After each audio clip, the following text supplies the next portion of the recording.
إلهي وسيدي، ما أحلمك على من عصاك، وما أقربك ممن دعاك. من ذا الذي سألك فحرمته، أو التجأ إليك فرددته، أو تقرب منك فأبعدته، أو هرب إليك فطردته؟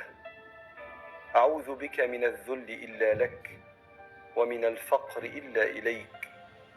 اللهم كما صنت وجهي أن يسجد لغيرك، فصن قلبي أن ييأس من خيرك، واجعل لساني عامرا بذكرك. اللهم آمين. بسم الله والصلاة والسلام على رسول الله. اللهم صل وسلم وبارك عليك يا حبيبي يا رسول الله. اللهم إنا نسألك فضلك ورحمتك فإنه لا يملك إلا أنت. ازيكم إخواتي وبناتي الغاليين؟ يا رب دايما تكونوا في أحسن حال. النهاردة بقى إن شاء الله هنرجع بالسنين لورا قوي، لأيام تيتا والجدة والأم والناس الكبار القديمة. دي الشعرية البلدي محدش هيعرفها غير الناس اللي في سني اللي عندهم 50 سنة، أو أمهاتي أو إخواتي الكبار، يعني هم دول اللي هيعرفوها. أما البنات الصغيرين ممكن ما يعرفوهاش إلا إذا كانوا كلوها من إيد تيتتهم أو مامتهم أو كده. بصوا يا حبايبي، دي الشعرية البلدي بتتعمل في الأرياف. ليها كده حاجة اسمها زي دولاب أو مكنة معينة بتتعمل فيها وبتتحمص وبتتباع زي ما هي كده. بتتعمل بتتسلق وبتتعمل بالزبدة واللبن والقشطة مكسرات. بصوا، يعني حاجة حلوة مش طبيعية من حاجات زمان الرهيبة. أنا حابة إني أحيي الذكريات الحلوة دي في قلوبنا وفي قلوب كل المشاهدين اللي بيتفرجوا عليا، وأعرف بناتي الصغيرين إن كان في حاجات زمان حلو بسيط خالص بنعمله، بيتعمل في البيوت. حاجة بقى أحلى من أحلى أي حاجة هما بيعملوها دلوقتي. حاجة في منتهى الجمال والبساطة، وخصوصا في الشتاء. يا سلام كده لما طبق يتعمل باللبن والسكر والزبدة ويتحط عليه شوية مكسرات كده ويتاكل سخن كده في السقعة، يا سلام وهم. يلا بينا نبدأ ونشوف احنا هنعملها ازاي. دي انا حطيت نص حلة مية. انا هعمل انا شارية كيلو. الكيلو انا جايباه ب45 جنيه. انا حاطه دلوقتي حله ميه. حله الميه او نص حله ميه على حسب الكميه. انا هعمل ربع كيلو بس. بسم الله ما شاء الله، الربع كيلو بيعمل عدد اطباق حلو. فانا حطيت نص حله الميه، ادي الربع كيلو انا وزنته اهو زي ما انتم شايفين. هحط مجرد ما الميه تغلي بحط عليها ربع معلقه صغيره ملح، وبديها غلوه في الميه 5 دقايق بالظبط، وبنرجع نصفي الميه دي. مش بنصفيها في مصفى، لا، وهي بحلتها كده انا بصفيها. انا بحب ليه اعملها الاول، اديها غلوه في الميه، عشان لو برضو فيها مشفتش فيها عفشيه، فيها مثلا معفره شويه. طبعا الحاجات دي مش موجوده، ده خيالات في دماغي، فانا ايه يعني نظافه من الاخر. بديها غلوه زي ما انتم شايفين كده. بصوا جميله ازاي، غلوه 5 دقايق بالظبط. واروح ماسكاها من الايدين بتاعه الحله، واروح مصفياها الميه الزياده، وبخلي شويه بس كده ايه بتاع كوبايه فيها كده. وهنزودها اللبن دلوقتي. بصوا، شايفين الجمال ده؟ شايفين الوانها حلوه قوي ما شاء الله اهي. بصوا الوانها، تحس صفرة على حمرة على غامقه شويه، بتبقى محمصه، بتبقى دي شعريه محمصه اهي. جميله جميله جميله. انا بديها بس 5 دقايق في الميه تغلي، بخليها بالظبط نص سوا. احنا هنسويها كانها مكرونه. يعني بصوا بدات تطرى ازاي. انا بهزلكم المعلقه عشان احسسكم ان هي ما بقتش ناشفه زي الاول، بدات تطرى، يعني هي دي كده نص سوا. انا همسك الحله زي ما هي كده، لا مصفى ولا حاجه، وهروح مصفيه كل الميه الزياده، وهخلي بس بتاع ايه كوبايه صغيره اهو. شايفين اهو، انا كده صفيت الميه الزياده كلها، وخليت بس بتاع ايه كوبايه على الشعريه. الناس لما تسمع كلمه شعريه يفكروها شعريه من اللي بنعملها مع الرز، لا، دي اسمها شعريه بلدي اللي بتتعمل بالسكر والزبده واللبن. اهو انا كده حطيت نص ربع كيلو، اخد نص سلقه في الميه. صفيت الميه بالحله من غير مصفى، بقيت فيها بتاع كوبايه صغيره كده، وصبيت عليها لتر لبن او لتر وربع زي ما تحبي. هروح حاطه بقى معلقه حلوه كده سمنه بلدي او حته زبده اهو، او حته قشطه الموجوده عندك. بس الحاجات دي بصراحه بتوديها يا جماعه في حته تانية خالص اهو. دي ابسط طريقه ليها. هي ليها طرق كتير، في ناس بتقول احنا بنشربها، لا انا مش بحب كده. انا بحب اعملها بالطريقه اللي انا بقول لكم عليها دي، سهله وجميله وتحفه. دي كوبايه سكر، الكوبايه اللي هي ال200 مللي انا حطيت 3/4. لا انا كملت على فكره، حطيت يعني كملتها، حطيت كمان الربع. كده كوبايه سكر اللي هي ال200 مللي مع كيسين فانيليا. بس احنا كده خلصنا. هنسيبها بقى تغلي في اللبن كمان 5 دقايق.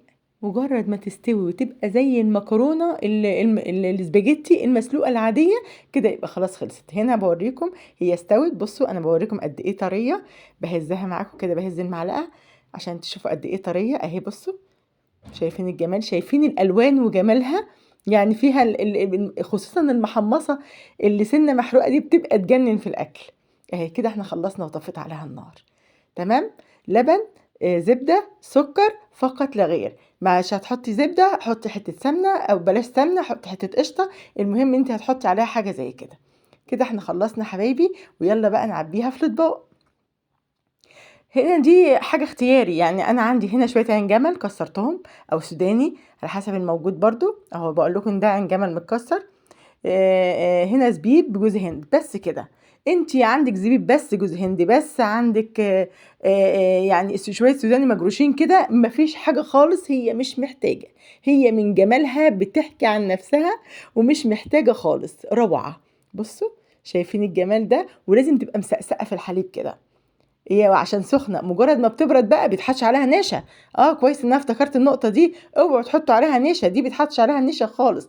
انا جايبه هنا كام طبق ازاز عشان تشوفي شكلها بس وهي متعبيه اهو. هنا الاطباق الاركوبال بتاعتي يعني اللي هعبي فيها، وجبت كام طبق ازاز كده خليتهم ان انا اعبيهم برضه عشان تشوفوا شكلها وهي متعبيه كده، وعلى جمالها وعلى ريحتها المفحفحه اللي قلب المطبخ. مش عايزه اقول لكم احنا بنعشقها قد ايه، من الاكلات الرئيسيه عندي طول الشتاء، تجنن. بصوا اهي، تعبيها بقى بالحليب بتاعها كده اهو. اهي شايفين الطبق يجنن يفتح النفس ما شاء الله ما شاء الله. انا عارفه ان في ناس دلوقتي هتقولي فتحتي نفسنا يا ام عمر، فكرتينا بالذي مضى. بألف هنا وشفا، بس يا رب تلاقوها عندكم. انا هنا في حد معين بيجي يوم من السوق فببقى موصيها عليها اهي. بصوا شويه زبيبه على جوز هند على سوداني او اي حاجه عندك، اي حاجه وتزيني الشكل بس، يعني مجرد زينه طبعا بتدي ريحه وطعم حلو. انتي ما فيش عندك الكلام ده، هي مش محتاجه، هي تجنن ريحتها وطعمها وهم وهم وهم. ما شاء الله اهي. يعني لو قدمتيها كده تحفه، بألف هنا وشفا. تعالوا بقى اعبيلكم كمان كام طبق ازاز كده عشان نشوف جمالها الظاهر من جوه ومن بره اهو. في ناس تقول مثلا يعني هي كده مش ممرقه قوي، لا ده هي مجرد كمان احنا بنحبها ناكلها سخنه عشان السقعه والشتاء. مجرد ما بتهدى شويه بتمسك كانك حاطه فيها نشا، تمسك في بعضها كده كانك حاطه فيها نشا. ولما بتمسك انت بتحبي تحطي عليها سقسقها بشويه لبن عشان تبقى اجمل واحلى في الاكل اهو.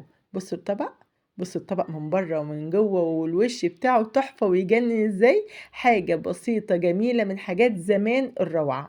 اي حد يعرفها وكلها يقول لي طبعا في التعليقات، ويقول لي بيعملها ازاي كمان، يعني بنفس الطريقة اللي انا عملت بيها دي ولا بيعملها بطريقة تانية. هنا كل اللي جوز هند اللي زبيب سوداني او اي مكسرات عندك قلبتهم في بعض كده، وبحط ايه على الوش ايه حبة زي ما انتم شايفين كده ايه للشكل العام مش اكتر. وفي ناس بتحبها، يعني في ناس تحب الزبيب وجوز الهند على الرز بلبن، المهلبية، الحاجات الحلوة دي. انا من ضمن الناس دي اهو. لكن لو مش موجودة زي ما قلت لكم ولا أي حاجة خالص، أحلى حاجة في الدنيا ألف هنا أهو. بصوا بربع كيلو، ربع كيلو عملوا 6 أطباق، وفي الحلة كمان طبقين. بسم الله ما شاء الله. وطبعا رمضان داخل بقى وبيحب الحاجات الحلوة، وجمال رمضان كمان ان هو يكون في السقعة وفي الشتاء، فالحاجات دي هتبقى روعة بقى ما بين الفطار والسحور كده، حاجة سناكس، حاجة حلوة كده ومسكرة ويعني جميلة زي كده. وهيبقى عندنا المكسرات متوفرة، الجوز هند، الزبيب، الحاجات دي كلها بتكون عندها في رمضان متوفرة، واللي ما عندوش برضو ولا يهمه. بألف هنا. كده احنا خلصنا يا حبايبي الاطباق الجميلة البسيطة دي، وبوريكم اللي هي بتبقى شكلها ايه. دي الحاجات دي مش هتلاقوها غير في الناس اللي هم بيبقوا في السوق بيبيعوا زبدة، جبنة قشطة، جبنة حادقة. اسألوها عليهم وهم اللي هيدلوكوا عليها. الحاجات دي ما بتتباعش في سوبر ماركت ولا بتتباع في اي مكان تاني.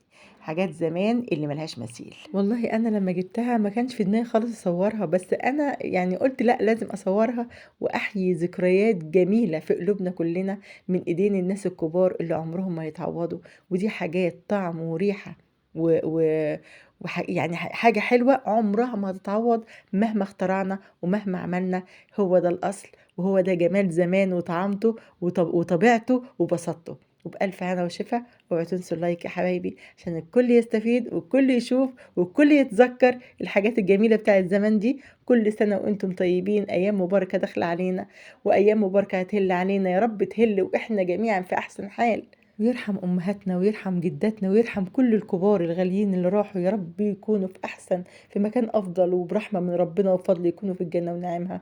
اللهم أمين يا رب العالمين. أشوفكم على خير بإذن الله. أحبكم في الله. بدأناها ببسم الله والصلاة على رسول الله، وننهيها ببسم الله والصلاة على رسول الله. اللهم صل وسلم وبارك عليك يا حبيبي يا رسول الله.